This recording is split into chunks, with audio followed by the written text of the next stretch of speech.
prospecção, dois aspectos essenciais, dois aspectos fundamentais. Live da terça, tradicional live da terça, em que nós conversamos sobre aspectos práticos do processo de recuperação judicial. Então, vão chegando, meus caros colegas, o tema de hoje é interessantíssimo. Maurício, nós vamos discutir sobre dois aspectos essenciais de prospecção. O que é imprescindível fazer tendo em vista o ingresso no mercado de recuperações judiciais. Então, meu caro Marcelo, a ideia hoje é dividir com você um caminho tranquilo, um caminho prático que vai ou colocar o colega no mercado de recuperações judiciais ou acelerar de forma muito positiva, muito rápida essa jornada, tá bom? O tema de hoje, portanto, prospecção, dois aspectos essenciais. Muitos colegas perguntam por que eu tenho produzido tanto conteúdo sobre recuperação judicial. Muitos colegas querem saber por que eu resolvi abrir a caixa preta de recuperações judiciais. Enfim, por que eu estou falando tanto sobre esse instituto extraordinário previsto na Lei 11.101. E eu quero iniciar contando por que eu estou fazendo isso. Meus caros colegas, eu estou produzindo tanto conteúdo porque eu estou absolutamente convencido que o trabalho com recuperações judiciais coloca a carreira do advogado, a carreira da advogada em outro patamar. Nós seguimos patinando do ponto de vista econômico, Basílio. Nós seguimos patinando do ponto de vista da defesa dos interesses dos credores. E na realidade, não tem como hoje se afastar do processo de recuperação judicial. Não tem como hoje ficar de costas para o processo de recuperação judicial. Seja na defesa do interesse dos credores, que diariamente a gente recebe consultas, perguntas, enfim, dúvidas sobre esse tema, seja mesmo na assessoria a empresas. Porque as empresas atualmente passam por severas dificuldades. Não é à toa que o número de recuperações judiciais aumentou do jeito que aumentou. Não é à toa que a gente percebe aqui e acolá dados econômicos que sinalizam uma imprevisibilidade até o segundo semestre de 2021. Meus caros amigos, tudo isso é fato. Nós estamos diante de uma economia que segue patinando e de agentes econômicos que estão pouco capitalizados e sem perspectiva, em um abre e fecha que enfim, é quase lamentável, mas compreensível em razão dessa pandemia. Então, nesse contexto, é evidente que recuperação judicial é um mercado extraordinário, não é, Basílio? É evidente que recuperação judicial deve ser observada com muito carinho pelos advogados e é por isso que eu produzo tanto conteúdo. A minha intenção deliberada, e falo isso com toda a integridade, olhando para meus colegas que estão aqui me prestigiando com a sua atenção, a minha intenção deliberada é que a gente crie cada vez mais um colegiado de advogados atuantes em recuperações judiciais. Não tenho nenhuma dúvida que esta é a melhor decisão que o advogado, que a advogada pode tomar. E estou fazendo todo o esforço para que isso ocorra. Por quê? Porque recuperação judicial coloca a carreira do advogado, da advogada, em outro patamar. Essa é a minha percepção e eu digo isso respeitando com toda a generosidade a leitura que cada carreira jurídica, né, cada carreira de cada advogado é trilhada, a gente sabe disso, né? Então, vamos lá, dois aspectos essenciais de prospecção. Antes eu vou conversar com o Basílio rapidamente sobre esse tema. Vamos lá. Mesmo perfeito, Basílio. É importante recuperação judicial, saber de recuperação judicial, mesmo que seja para garantir os créditos dos trabalhadores. Evidente, Basílio. Se você ficar por aqui, meu velho, eu vou explorar os dois aspectos essenciais e já te convido para fazer um bate-bola sobre esse tema ao final dessa live, tá bom? Fica aqui e ao final entra nessa live, vamos conversar sobre este este tema porque tem algumas questões verdadeiramente controvertidas que merecem a luz do Instituto e a luz da prática. Mas vamos lá, 2 aspectos de prospecção essenciais. O primeiro aspecto que eu quero chamar a atenção de vocês. Um dos problemas de prospecção que eu percebo cotidianamente no colegiado empresarial, que é um grupo de advogados constituído a partir do treinamento avançado em recuperação judicial, um dos problemas práticos que eu percebo cotidianamente é a dificuldade de comunicação. Parece que nós advogadas, não sabemos comunicar acerca do Instituto Recuperação Judicial. Eu tinha um professor, o Dr. Marchionati, um professor que eu quero muito bem, professor de Direito Penal, querido professor, que ele fazia o seguinte nas aulas de Direito Penal. Ele dizia que para valorizar os honorários era muito conveniente falar difícil. Então, ele brincava na sala de aula dizendo mais ou menos o seguinte: se vocês querem cobrar honorários baixos, vocês digam que vão protocolar uma petição. Se vocês querem honorários expressivos, vocês digam que estão confeccionando uma exordial. Se vocês querem cobrar honorários baixos, vocês digam que estão protocolando um recurso. Se vocês querem cobrar honorários expressivos, vocês digam que estão atacando uma decisão interlocutória através do agravo de instrumento. Então, o que eu quero dizer com essa brincadeira que o professor Marchionati sempre fazia conosco? Ele dizia que quanto mais sofisticado o vocabulário, quanto mais difícil compreensão fosse o vocabulário do advogado, da advogada, mais seria valorizar o trabalho do advogado. Mais o advogado poderia alcançar de honorários. E isso, de algum modo, até fez sucesso. Isso, de algum modo, até fez a carreira de alguns advogados que, no meio do juridiquês, acabavam por construir uma imagem de respeitabilidade, uma imagem, enfim, olha aquele doutor, como aquele doutor é fino. Enfim, gente, isso acabou. Isso não tem muito sentido no campo específico da recuperação judicial. Para trabalhar com recuperação judicial, para promover recuperação judicial, o primeiro aspecto que cada advogado deve ter é saber se comunicar. Não adianta explicar para um empresário a construção de um plano de recuperação judicial. Não adianta explicar para um empresário que a recuperação judicial está no capítulo das falências. Isso é pouco inteligente, para não dizer que isso é burrice. Porque nenhum empresário quer ouvir falar em falência. O que o empresário precisa é de condições para o seu erguimento, condições para manter a sua empresa. O que o empresário quer, o que o agente econômico precisa é de condições para que sua empresa sobreviva diante de um cenário de crise, de instabilidade que eu desenhei há pouco tempo. O empresário quer isso. Então, não adianta comunicar para um empresário, comunicar para um agente econômico que a recuperação judicial é uma estratégia de surgimento, que a recuperação judicial pretende, através de um plano de recuperação judicial, construir a recuperação do agente econômico. O empresário não quer ouvir isso, o empresário não vai nem prosseguir nessa conversa. O que o agente econômico quer ouvir é que ele terá tempo para sobreviver, tempo para organizar a casa. Então, vejam bem, não adianta dizer para o empresário que ele alcançará o stay period, que seria a expressão técnica, jurídica mais adequada na forma que o meu professor dizia para valorizar os honorários. Não adianta falar em stay period para o agente econômico, porque o stay period para o agente econômico não significa nada. Talvez, para quem não é iniciado em recuperação judicial, talvez signifique pouco também para os advogados.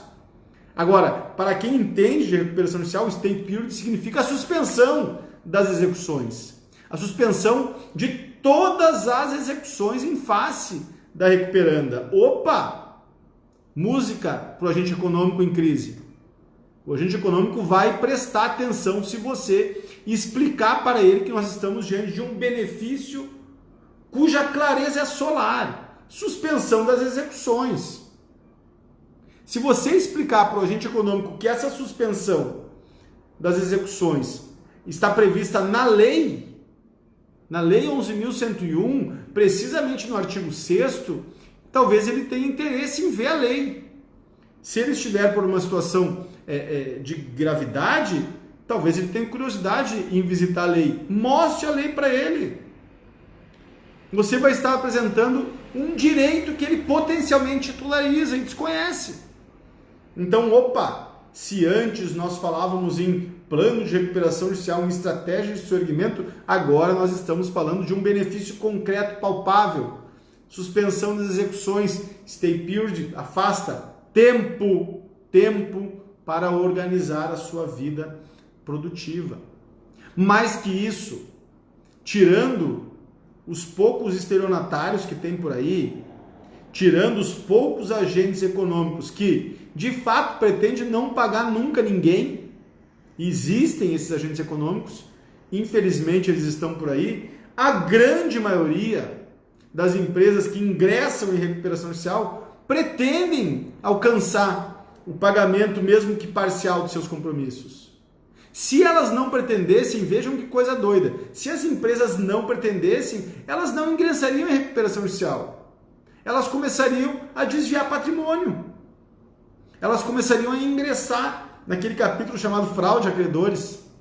Quando elas ingressam em recuperação judicial, elas têm a obrigação de descrever para o juiz todo o patrimônio que ela possui e como ela pretende alcançar o pagamento das dívidas que ela possui também. Quem faz isso tem interesse em pagar. Então, 90% das recuperações judiciais, os agentes econômicos pretendem pagar os credores. E você deve explicar isso para o seu cliente. Explicar com clareza. Cliente, agente econômico, você suspenderá todas as suas dívidas. Em primeiro lugar, todas as dívidas suspensas. E em segundo lugar, agente econômico, você vai repactuar essas dívidas. Aí eu faço uma pergunta para você, meu caro colega. Qual é o benefício disso para você? Quanto vale esse trabalho? Pensando enquanto advogado, pensando enquanto assessor jurídico, quanto vale oferecer tempo para o agente econômico? Quanto vale oferecer serenidade para a gestão da sua empresa, da empresa do seu cliente? Gente, isso não tem preço, porque existe um critério objetivo aí. O critério objetivo é que você oferecerá o que eu mencionei, suspensão das execuções, repactuação dos compromissos, mas o critério subjetivo, eu sugiro, meus caros colegas, que vocês sublinhem com a mesma força. Aí alguém vai me perguntar, como fazer isso, Marcelo? Nós estamos falando de prospecção, nós estamos falando de trazer clientes para o escritório, nós estamos falando de convencer os clientes da estratégia de soerguimento. Critério objetivo, espero que os colegas tenham entendido. Vamos pensar no critério subjetivo. O critério subjetivo é assim, vocês têm noção da dor que significa para o agente econômico a distribuição de dezenas de execuções? Vocês têm noção do estresse que significa o oficial de justiça corriqueiramente chegar na empresa citando o empresário ou citando, enfim, por determinada execução ou ação judicial? Isso é um estresse que é difícil de mencionar, que nós advogados simplesmente não passamos. É o nosso trabalho. Agora, para o empresário, isso é um estresse que repercute na vida familiar, que repercute na vida social, que repercute em todos os âmbitos da sua caminhada, que repercute inclusive na sua psique, do ponto de vista da sua força psíquica.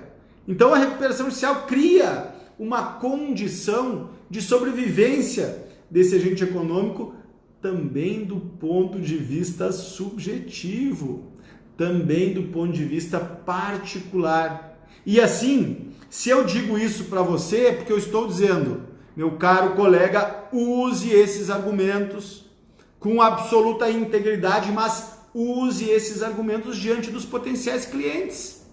Você precisa usar esses argumentos.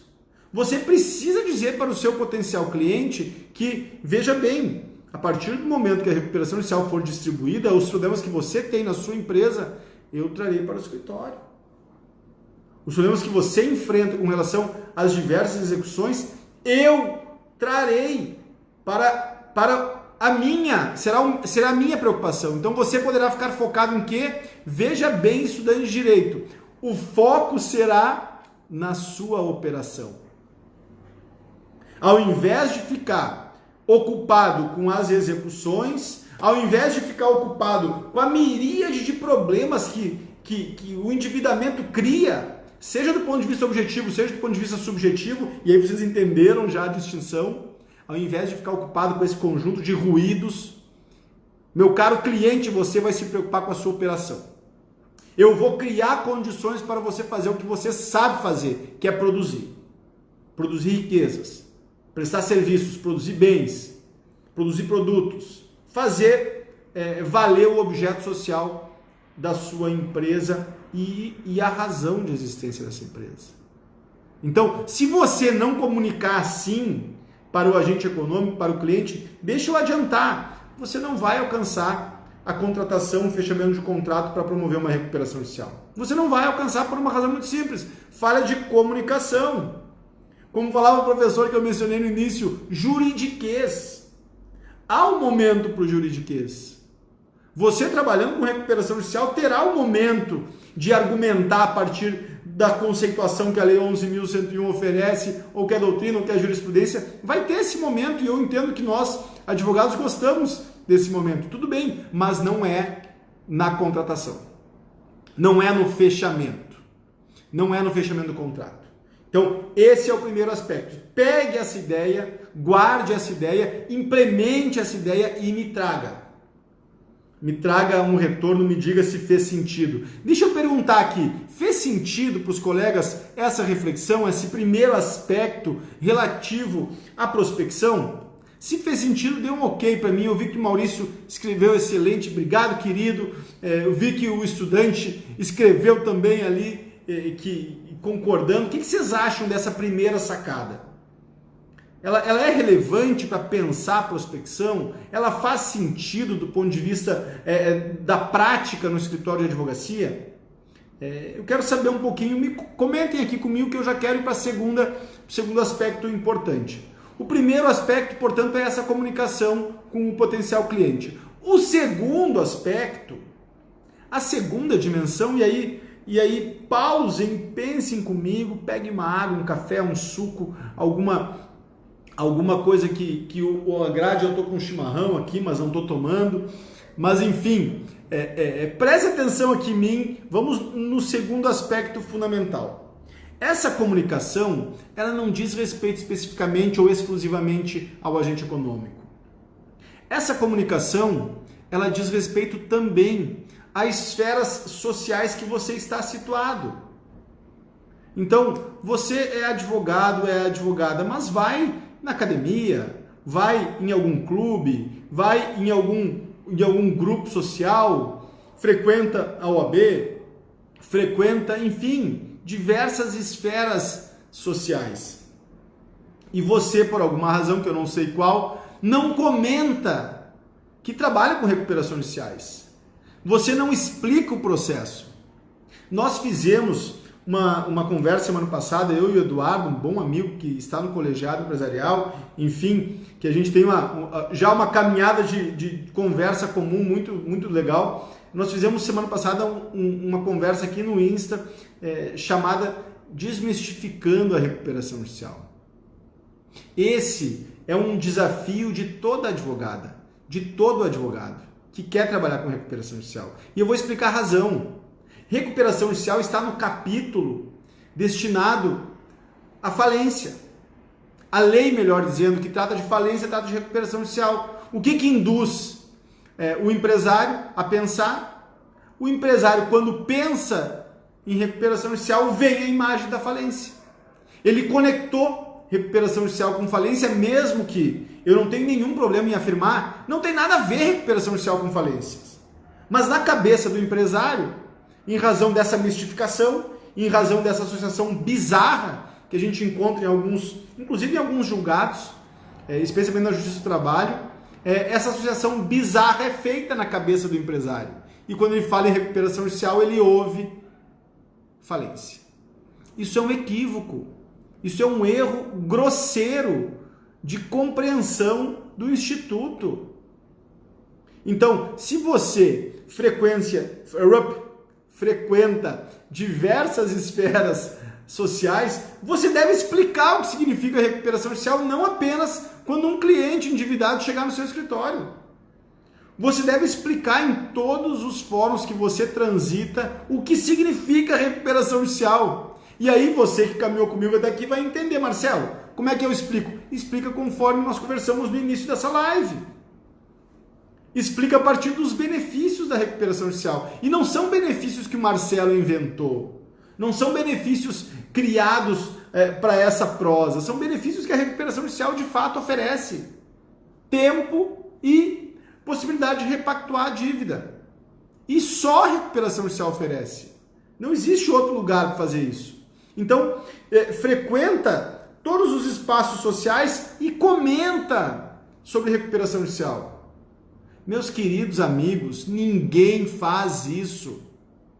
Na sua região, eu tenho segurança em dizer que nenhum advogado está fazendo isso. Fazendo isso com um pouquinho de frequência, não tendo receio de comentar a potência desse instituto, em breve você será reconhecido como alguém que sabe recuperação judicial. Então, comece a fazer esse movimento.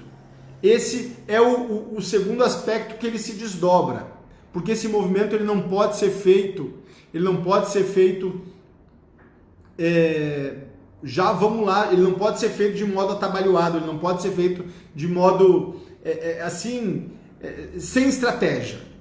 Você deve alinhar uma estratégia para comunicar na sua região que você domina e que você atua no mercado, atua em processos de recuperação judicial. Excelente, Maurício, a atuação como administrador judicial, ela é essencial e essa ponderação também ela é relevante. Ajustar o relógio econômico e financeiro é essencial e a recuperação judicial favorece isso. Mas eu quero ir além, Maurício. Olha só, meu velho. Eu entendi que você está construindo a carreira de administrador judicial e é admirável. Vem caminhar conosco. Pense em ingressar no colegiado empresarial, que a velocidade dessa jornada será acelerada. Eu falo isso hoje com tranquilidade, Maurício. Sabe que nós estamos dentro do colegiado empresarial construindo alguns desafios para acelerar esse processo que verdadeiramente não tem preço, assim, não tem preço mesmo. Mas voltando para cá, nesse movimento de dividir com os grupos em que você está inserido, a expertise da recuperação judicial, a sua expertise, a sua experiência, a sua vontade, o seu conhecimento, a sua competência, você deve focar particularmente em um agente. E aqui a gente chega na segunda parte dessa live. Você deve, primeiro, saber se comunicar, você deve comunicar a partir dos benefícios da recuperação judicial. Esses benefícios da recuperação judicial são claros, nós estamos falando de suspensão de todas as execuções e da possibilidade de repactuar essas execuções, essas dívidas, melhor dizendo, e você deve comunicar com a comunidade, mas especialmente comunicar com um profissional. Você deve comunicar com um profissional, porque este profissional sabe quais as empresas que possuem dificuldades, quais as empresas que seriam as melhores destinatárias deste instituto. E esse profissional é o profissional da contabilidade. Você deve conversar com um contador, você deve conversar com a contadora da sua cidade, da sua região e explicar para ela, do ponto de vista técnico-jurídico e do ponto de vista prático, qual o benefício da recuperação judicial. Como é que é, Marcelo? É isso mesmo. Você pode marcar agenda, visitar os contadores da sua região e explicar de modo íntegro, de modo honesto, de modo sereno, por que recuperação judicial é um instituto que merece que merece a atenção deste contador. O Bruno fez esse movimento hoje, meu velho, que bom! Se você quiser me contar como é que foi esse movimento agora, já fica à vontade, está convidado. Me convida para fazer uma conversa aqui e a gente já abre agora. Mas, voltando, você deve fazer um diálogo direto com os profissionais da contabilidade, porque ninguém melhor que eles para entender quais os agentes econômicos que podem se beneficiar da recuperação judicial. E você deve fazer esse contato tendo por suposto que o contador não sabe nada de recuperação judicial. Você não pode supor que o escritório de contabilidade, que a contadora, que o contador saibam alguma coisa de recuperação judicial, porque eles não sabem. E eles não sabem porque ninguém fez essa visita. Que coisa louca, né? Mas é verdade.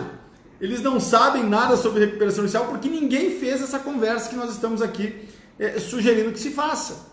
É muito raro. E essa conversa ela tem que ser construída a partir de uma estratégia bem objetiva. Qual a estratégia? A estratégia de convencer este profissional, e convencer, eu estou falando de persuasão. Eu estou falando de uma dimensão negocial. Convencer o contador, convencer a contadora acerca da potencialidade oferecida pela Lei 11.101. Eu sugiro que nessa conversa você inclusive leve a Lei 11.101 ou ao menos destaque alguns dispositivos mais importantes. Já adianto que eu sugiro que você destaque o artigo 6º, destaque o artigo 49 e destaque o artigo 52. Marcelo, meu Deus do céu, eu estou aqui vendo TV, preocupado com o Big Brother, preocupado com o Lucas Penteado, preocupado com a Carol Conká, preocupado com a Carla Dias, e você vem me dizer dispositivo de artigo, cara, você tá louco? Mas é isso. Então, se preocupe mais tarde com o paredão, mas eu quero aqui que você pense no artigo 6º, no artigo 49 e no artigo 52. Marcelo, tem mais algum? Marca o 47 também. Marca o 47 também. Tá? Então, 6º, 47, 49 e 52. Destaque numa folha do Word, em recorte e cola, e leve esses artigos quando for conversar com um contador.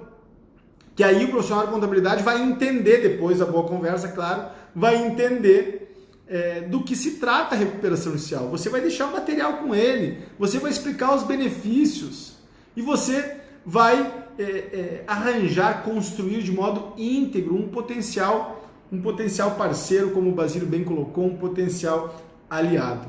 Eu falo do Big Brother porque o pessoal fala muito da discussão que foi travada no Big Brother, mas quem fala dessa discussão do Big Brother não conhece uma assembleia de credores, nunca participou de uma assembleia de credores discutindo um plano de recuperação draconiano. Quem já foi em uma assembleia de credores e viu ser apresentado deságio de 60%, alongamento de 15 anos e carência de 36 meses, pensa que Big Brother é brincadeira. Pensa que Big Brother não é sério. Vai na Assembleia de Credores ver isso, que quem sabe a coisa seja mais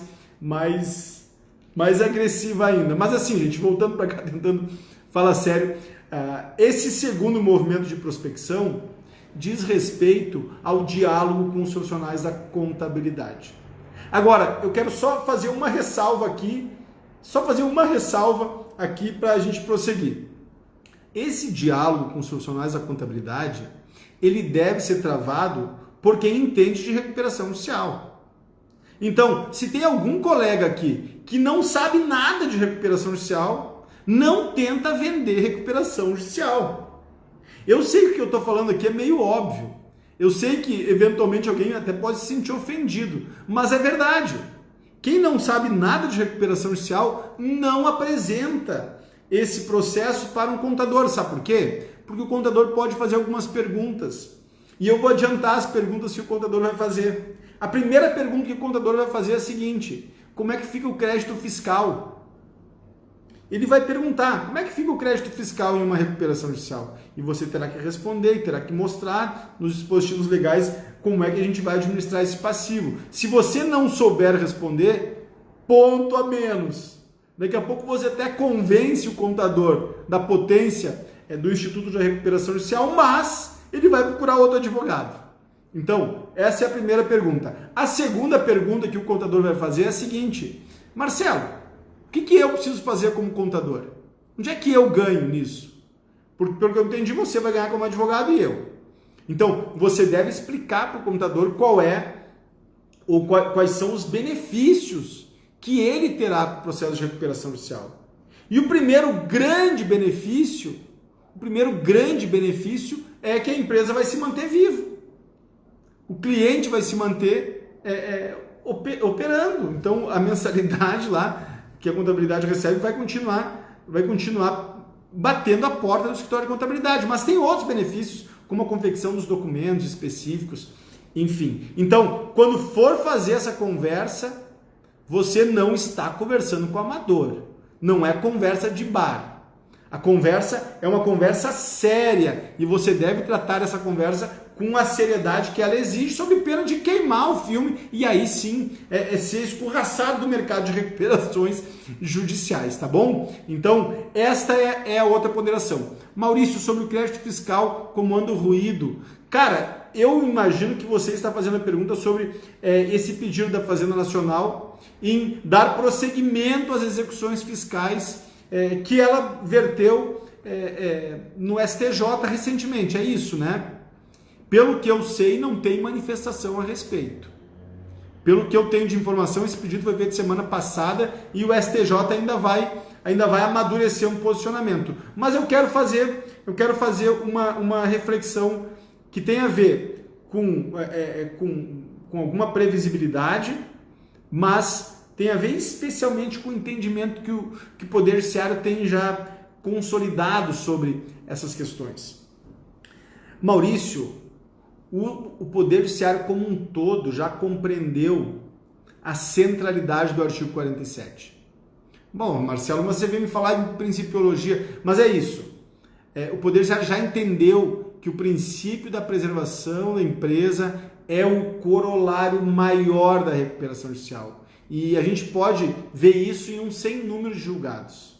Eu até já pensei, meu velho, em fazer postagens cotidianas sobre o artigo 47, o princípio da preservação da empresa. Porque se a gente fizer um levantamento das decisões dos tribunais superiores, a gente pode afirmar que grande parte da fundamentação das decisões dos tribunais superiores tem por última ratio, agora usando o vocabulário que o professor Marchionati dizia para valorizar o passe, né? Tem por último fundamento o princípio da preservação da empresa. Então eu não imagino o STJ autorizando o prosseguimento das execuções fiscais em razão da mudança legislativa.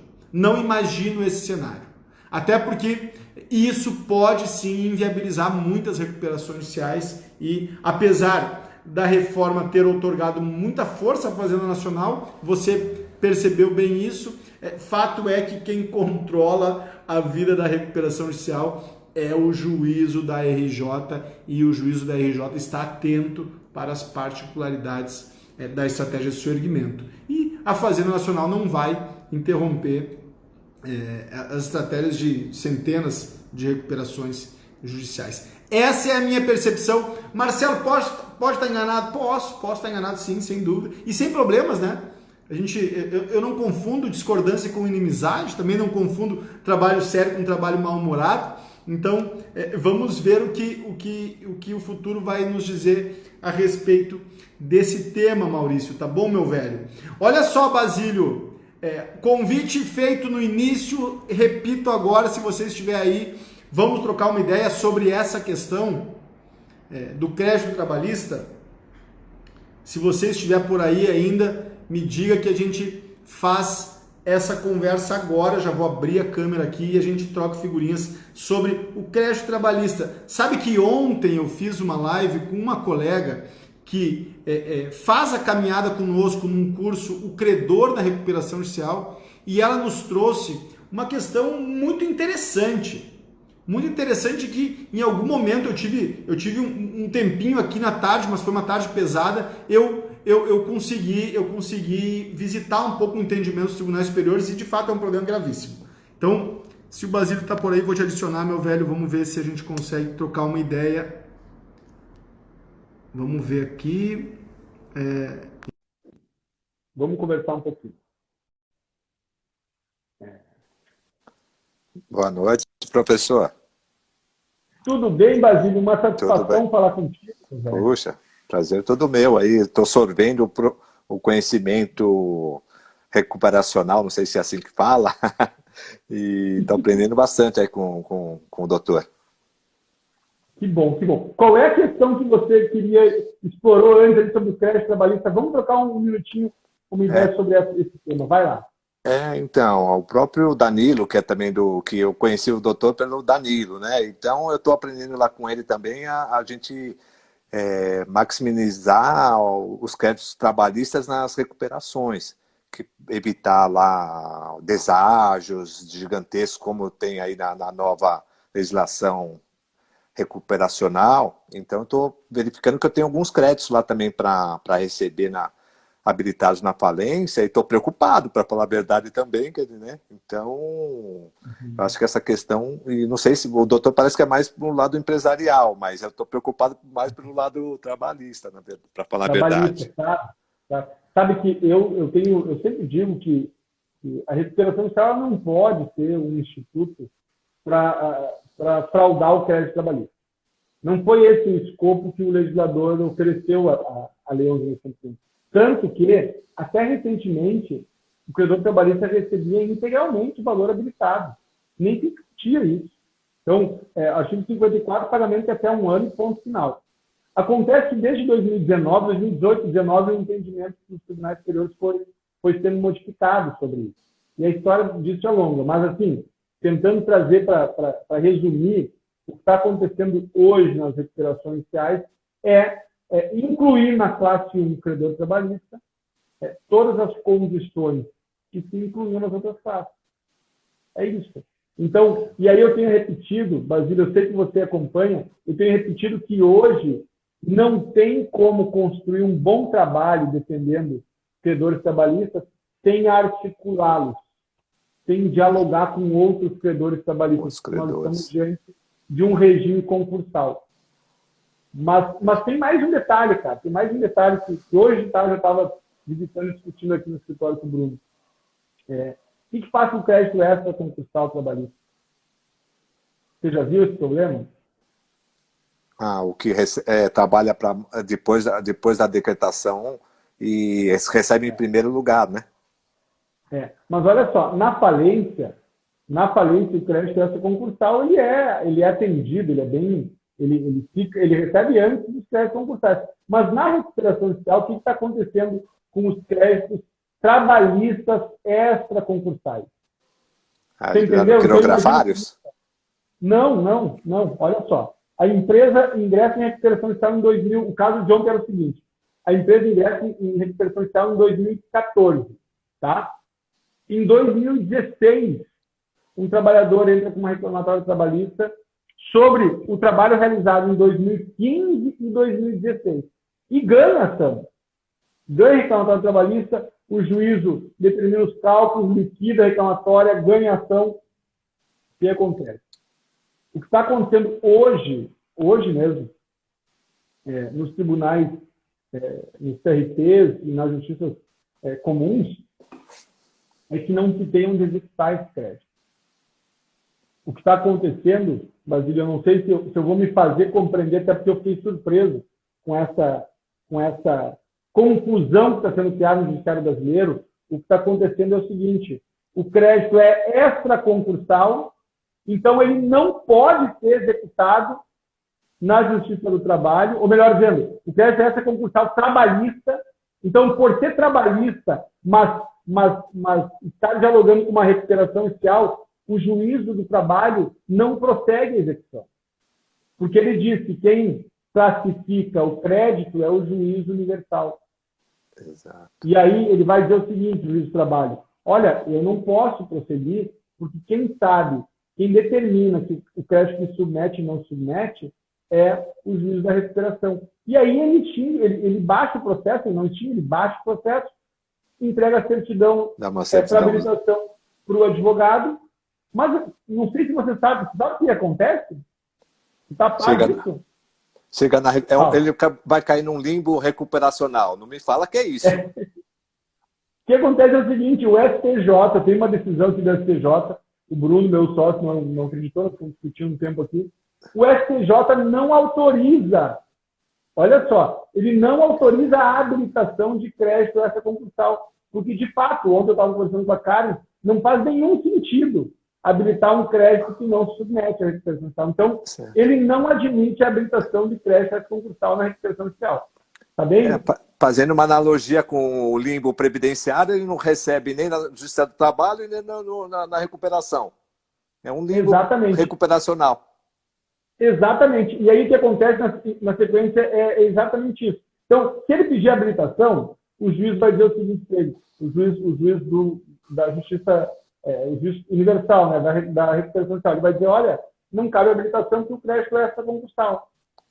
Se ele forçar que cabe, a recuperanda pode ir até o STJ dizendo que não cabe e o STJ tem posição sedimentada. Eu já vou dividir nos meus canais. Essas decisões eu tenho quentes aqui no computador. Tá bem? Mas aí ele vai dizer o seguinte, então se não cabe, eu vou voltar para a Justiça do Trabalho. E aí ele volta para a Justiça do Trabalho. E aí assim, Basílio, hoje, cara, 5h20 da tarde, eu tinha às 5h30 um cliente para atender, que a gente atendeu até às 6 em ponto. Eu tinha ido no fórum buscar um processo de uma falência que a gente está tocando, enfim, está dando certo, tudo certo. E 5h20 eu consegui pesquisar um pouquinho. TRT do Rio Grande do Sul entende que não se pode executar crédito essa concursal na Justiça do Trabalho. E aí busca entendimento do STJ e do STF para isso. Então, nós estamos falando, meu caro amigo, de um limbo mesmo. Vou ter que estudar cada vez mais aí. Mais um desafio. E sabe o que eu prometo para ti? Eu prometo que nós vamos desatar esse limbo. Porque eu me dei conta desse conflito recentemente, ontem, na conversa com a Karen, que a gente fez uma série de acordos legais, e depois, quando eu me detive no entendimento do STJ, do STF e do CRT. Então, vamos juntos desatar esse limbo. Eu vou estudar um pouco também. Eu fiz um artigo para a LTR logo quando saiu a lei de recuperação, dizendo com os tomadores, se podia habilitar. Agora, quase que essa nova lei quase que tirou os tomadores da reta ali, da gente poder executar os tomadores depois da falência, né? E aqui o que eu temia lá atrás, eu falei, não, se o prestador de serviço não pagar, o tomador nós vamos habilitar, não precisa nem, nós vamos executar ele aqui na trabalhista, não precisa habilitar, não precisa fazer nada, já vamos direto no tomador de serviço, o devedor secundário, né, o subsidiário. E aí, agora, quase por minha surpresa, quase que essa tese vai abaixo, eu falei, caramba, isso eu pensei, fiquei com medo há quase...